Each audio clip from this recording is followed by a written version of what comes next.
મારું નામ સુમન છે અને હું 22 વર્ષની છું. હું રસાયણશાસ્ત્રની સારી વિદ્યાર્થી છું અને તે મારો પ્રિય વિષય છે. મારો નાનો ભાઈ અભિષેક 20 વર્ષનો છે અને તે પણ મારી સાથે કોલેજમાં ભણે છે અને અમે બંને ભાઈ બહેન એક જ યુનિવર્સિટીમાં અભ્યાસ કરીએ છીએ. અમારો ક્લાસ સવારે 10 વાગે શરૂ થાય છે. પપ્પા અને મમ્મી અમારી સગવડ માટે મોટરસાઇકલ ખરીદી છે. ભાઈ મોટરસાઇકલ ચલાવે છે અને હું પાછળ બેસી યુનિવર્સિટી જાઉં છું. મિત્રો, અભિષેક મારો સગો ભાઈ નથી. મારા પોતાના પિતાનું મૃત્યુ થયા પછી મારી માતાએ અભિષેકના પિતા સાથે લગ્ન કર્યા. તેથી તેઓ મારો સાવકો ભાઈ છે. મિત્રો, મને ખબર ન હતી કે મને મારા સાવકા ભાઈ સાથે આવું બધું કરવાની તક મળશે. મારા માતા પિતા બંને સરકારી નોકરી છે અને તે દરરોજ સવારે 9 વાગે ઓફિસે જવા નીકળે છે અને તેમના ગયા પછી માત્ર હું અને મારો સાવકો ભાઈ ઘરે રહીએ છીએ. અમારા ઘરમાં એક જ મોટો બાથરૂમ છે. તેની પહેલાં હું સ્નાન કરીને તૈયાર થઈ જાઉં છું અને પછી મારો ભાઈ નહાવા જાય છે. અમારી દિનચર્યા સંપૂર્ણપણે નિશ્ચિત છે અને હું મારા ભાઈ સ્નાન કરીને તૈયાર થઈ આખો દિવસ અભ્યાસ પછી અમે બંને સાંજે 4 વાગે ઘરે આવી જઈએ છીએ. ઘરનો દરવાજો બંધ રહે છે અને ચાવી અમારી પાસે હોય છે. પપ્પા અને મમ્મી સાંજે લગભગ 5 વાગે ઓફિસેથી પાછા ફરે છે અને એક એવો દિવસ હતો જ્યારે બધું સામાન્ય લાગતું હતું. પરંતુ તે દિવસે એક ઘટના બની જેણે મારું જીવન સંપૂર્ણપણે બદલી નાખ્યું. હવે તે આકસ્મિક ગણો કે ઇરાદાપૂર્વક. તે દરરોજની જેમ મમ્મી પપ્પા અને અભિષેક સાથે નાસ્તો કર્યો અને પછી તે મમ્મી પપ્પા ઓફિસે જવા માટે તૈયાર થઈ ગયા અને તેઓ ગયા પછી હું સ્નાન કરવા બાથરૂમમાં ગઈ અને મેં મારા કપડાં ઉતારી બાજુમાં મૂકવાનો પ્રયત્ન કરતા દરવાજો બંધ કરી દીધો. હું સવાર નીચે ઊભી હતી અને બાથરૂમના દરવાજા નીચેથી એક પડછાયો જોયો અને આ જોઈ હું થોડી નર્વસ થઈ ગઈ. પછી પણ મને લાગ્યું કે કદાચ તે મારો વહેમ હશે. મેં મારી જાતને સાંત્વના આપી અને મારા ચહેરા પર સાબુ લગાવવાનું શરૂ કર્યું.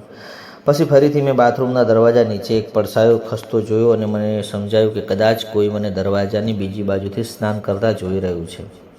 હું તરત જ ડરી ગઈ અને મને લાગ્યું કે ઘરમાં ફક્ત હું અને મારો ભાઈ છીએ અને નિશ્ચિત થયું કે જો મારો ભાઈ આ કરી રહ્યો હતો તો તે વિચાર્યું અને કદાચ તે ફક્ત બહારના પ્રકાશને એક કેટલાક પડછાયાના કારણે જોઈ શકાતો. મારી જાતને શાંત કરી અને મેં મારા મનમાંથી ખરાબ વિચારોને દૂર કરવાનો પ્રયાસ કર્યો. માટે મેં ધીરજથી સ્નાન કર્યું અને ઝડપથી કરી અને બહાર આવીને મારો દુપટ્ટો ઉપાડતા જ મારા કપડાં પહેરી લીધા અને મેં દરવાજા નીચેથી પડછાયો ફરતો જોયો અને પડછાયો મારી શંકાઓને વધુ ઘેરી બનાવી રહ્યો હતો. મારી જાત પર કાબૂ રાખ્યો અને સ્નાન કરી હું મારા રૂમમાં આવી અને તૈયાર થવા લાગી. થોડીવાર પછી મારો ભાઈ પણ તૈયાર થઈ ગયો અને અમે યુનિવર્સિટી જવા માટે અવાજ કરવા લાગ્યો. અમે બંને ઘરનો દરવાજો બંધ કરી યુનિવર્સિટી જવા નીકળ્યા. દરરોજની જેમ હું મોટરસાઇકલ પર ભાઈની પાછળ બેઠીને સામાન્ય રીતે હું મારી બેગ મારી અને ભાઈની વચ્ચે રાખતી હતી. પણ તે દિવસે હું પાછળ બેગ રાખી અને મૂકી અને કદાચ તે દિવસે હું ઊંડા વિચારોમાં ખોવાઈ ગઈ હતી. આ દિવસો વિશે તેમને એક અલગ જ લાગણી હતી જેને શબ્દોમાં વ્યક્ત કરવી મુશ્કેલ છે. પણ બીજા દિવસે સવારથી જ મારા મનમાં આ જ પ્રશ્ન ઉઠવા લાગ્યો હતો. શું મારે ભાઈ ખરેખર મને બાથરૂમમાં દરવાજામાંથી નાહતા જોઈ રહ્યો હતો? ઘણા વિચારો કર્યા પછી પપ્પા અને મમ્મી ઓફિસેથી આવ્યા ત્યારે મેં એક વિચાર આવ્યો કે મેં મારા મોબાઈલ ફોનનો કેમેરો ચાલુ કર્યો અને બાથરૂમની બહાર એવી જગ્યાએ છુપાવી દીધો કે જેને રેકોર્ડ કરી શકું.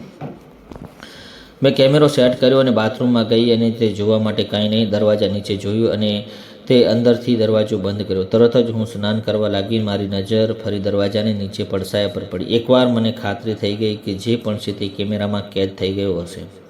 સ્નાન કર્યા પછી મેં મારો ફોન ઉપાડ્યો અને જલ્દી હું મારા રૂમમાં ગઈ.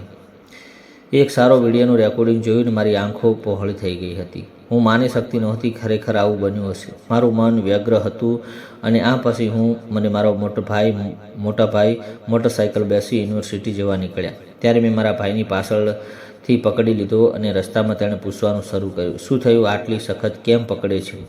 અચકાતા કહ્યું કે કાંઈ નહીં ભાઈ, સવાલ છે. મારા જવાબ વચ્ચે હું મૂંઝવણમાં હતી. મારા તે વિડીયો બતાવ્યો અને જોઈ અને નહીં પછી તે મારો ભાઈ કહ્યું, ખબર નહીં કે કેમ ભાઈ આજે હું ડરી ગઈ છું. આખો દિવસ અભ્યાસ કરી અને બપોરે ઘરે પાછા ફર્યા પછી આખો દિવસ મારું મન અહીં ત્યાં ભટકતું રહેતું હતું. રાત્રે 9 વાગ્યાની આસપાસ બેડ પર સૂતી હતી અને તે મારા ભાઈને કેવી રીતે બતાવું કે મને સમજાતું ન હતું. પરંતુ જરાય ઊંઘ ન આવતા મેં તે ફરીથી જોવા લાગી અને માટે મારો વિડીયો ચાલુ કર્યો. ઘણી હિંમત ભેગી કરી અને તે વિડીયો મારા ભાઈના મોબાઈલ પર મોકલ્યો. 10 મિનિટ વીતી ગઈ અને વિડીયો જોયા અને મને ઊંઘ આવવા લાગી. મેં ભાઈને વિડીયો કેમ નથી જોતા? હું વારંવાર તો મોબાઈલ ચેક કરતી હતી. 1 કલાક વીતી ગયા પછી હજુ પણ જવાબ મળ્યો ન હતો. હું ઊંઘવા લાગી અને ભાઈનો ઊંઘાતો જોઈ અને આ બધી મારા મગજમાં ઘૂમી રહી હતી. આખરે રાત વીતી ગઈ, મને કોઈ જવાબ ન મળ્યો. હું નિરાશ થઈને સૂઈ ગઈ. બીજા દિવસે રવિવાર હતો. રવિવાર હોવાથી મમ્મી, પપ્પા અને હું બધા ઘરે હતા. અમે નાસ્તો સાથે કર્યો અને નાસ્તો દરમિયાન મેં ભાઈને કોઈ ફેરફાર જોયો ન હતો. તેનો અર્થ એ હતો કે ભાઈએ હજુ સુધી વિડીયો જોયો નથી. સવારે 10 વાગ્યે હું મારા રૂમમાં બેઠી હતી. અચાનક મારા મોબાઈલ પર મેસેજ આવ્યો. મેં ફોન ઉપાડ્યો અને જોયું તો તે જ મારા ભાઈનો મેસેજ હતો. મારા ભાઈએ સંદેશ જોઈને મારું હૃદય ઝડપથી ધબકતું હતું. હું સમજી ગઈ કે ભાઈએ વિડીયો જોયો છે. તરત જ તેનો મેસેજ જવાબ આપ્યો, પરંતુ મેસેજ મોકલ્યા પછી તે મને કોઈ જવાબ ન મળ્યો. હું તેના જવાબની રાહ જોતી રહી અને બપોર સુધી અમે કાંઈ પણ જવાબ ન મળ્યો. અમે બધે સાથે મળી બપોરે ભોજન કર્યું અને મેં જોયું કે મારા ભાઈનું માથું નમાવી શાંતિથી જમતો હતો. જમ્યા પછી અભિષેક ઊભો થયો અને તેના રૂમમાં ગયો. મમ્મી પપ્પાની સામે જ મેં તેને ફોન કરી અને કહ્યું, ભાઈ, હું થોડા સમય પછી તમારા રૂમમાં આવું છું. તું કાંઈ સમજે? અભિષેક બોલ્યા વગર તેના રૂમમાં ગયો અને બધાએ જમ્યા પછી મમ્મી અને રસોડું સાફ કર્યું અને બધું કામ પૂરું કર્યા પછી મમ્મી પપ્પા સાથે તેમના રૂમમાં ગયા અને હું સીધો મારા ભાઈના રૂમ તરફ ગઈ. જ્યારે હું અભિષેકના રૂમમાં પ્રવેશી ત્યારે મેં તેને બારી પાસે જોઈને ઓરડામાં પ્રવેશી અને દરવાજો બંધ કર્યો અને ધીમેથી તેની પાસે ગઈ અને જોયું તો તેની આંખોમાંથી આંસુ વહેતા હતા. ભાઈએ મારી સામે જોયું અને ધીમા સ્વરમાં સોરી કહ્યું. કદાચ તેને અંદરથી બધું ખરાબ લાગી રહ્યું હતું. તેની હાલત જોઈ મારું હૃદય ભરાઈ આવ્યું. હું તેને આ રીતે અસ્વસ્થ જોઈ શકતી ન હતી અને હું આગળ વધી અને તેને ગળે લગાવ્યું અને તેના કાનમાં કહ્યું, ભાઈ, આ ઉંમરે આવી ભૂલો થયા કરે છે. વાંધો નહીં, આપણે સગા ભાઈ બહેન નથી. મારી વાત સાંભળી હસીને ભાઈએ આશ્ચર્યથી મારી સામે જોયું અને ગંભીરતાથી કહ્યું કે પણ આપણે ભાઈ બહેન તો છીએ ને. આપણે આપણું ગૌરવ ભૂલવું ન જોઈએ. એમની વાત સાંભળી અને મેં સહિત હસતા કહ્યું કે મને મારું ગૌરવ યાદ આવી ગયું. તમે મને યાદ નહોતા જોઈ રહ્યા હતા ત્યારે ક્યાં ગયું હતું? મને યાદ નથી કે તારી પ્રતિષ્ઠા પછી મેં તેની સામે જોયું અને કહ્યું, ભાઈ, ચિંતા ના કરો. તમે હંમેશા મારા નાના ભાઈ જ રહેશો અને હું હંમેશા તમારી બહેન છું. હસીને આંખ મીચી અને મારા ભાઈએ કહ્યું કે ભાઈ, એકવાર પ્રયત્ન કર, શું થાય છે?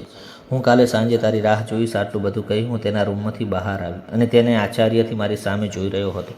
રાત્રે અમે બધા જમવા બેઠા હતા ત્યારે મારા પિતા અને માતા સામે મારા ભાઈએ કહ્યું કે આવતીકાલે યુનિવર્સિટીમાં કોઈ રમતનું આયોજન છે, તેથી હું કાલે યુનિવર્સિટી જઈશ. અને મારી માએ કહ્યું, તો પછી બહેન પણ આવવાની જરૂર નથી.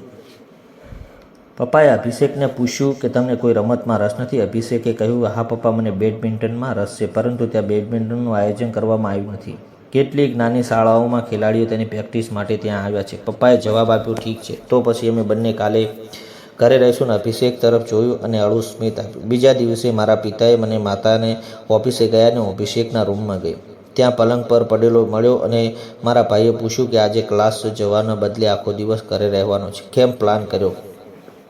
તેના પર અભિષેકે કહ્યું કે ગઈકાલે તમે પોતે જ કહ્યું હતું કે એકવાર પ્રયાસ કરવામાં શું નુકસાન છે. હું ભૂલી ગયો અને તેથી મેં વિચાર્યું કે આજે ઘરે રહેવું છે. હસવા લાગી અને તેણે કહ્યું કે ભાઈ, તમે ખૂબ જ સ્માર્ટ દેખાતા હતા.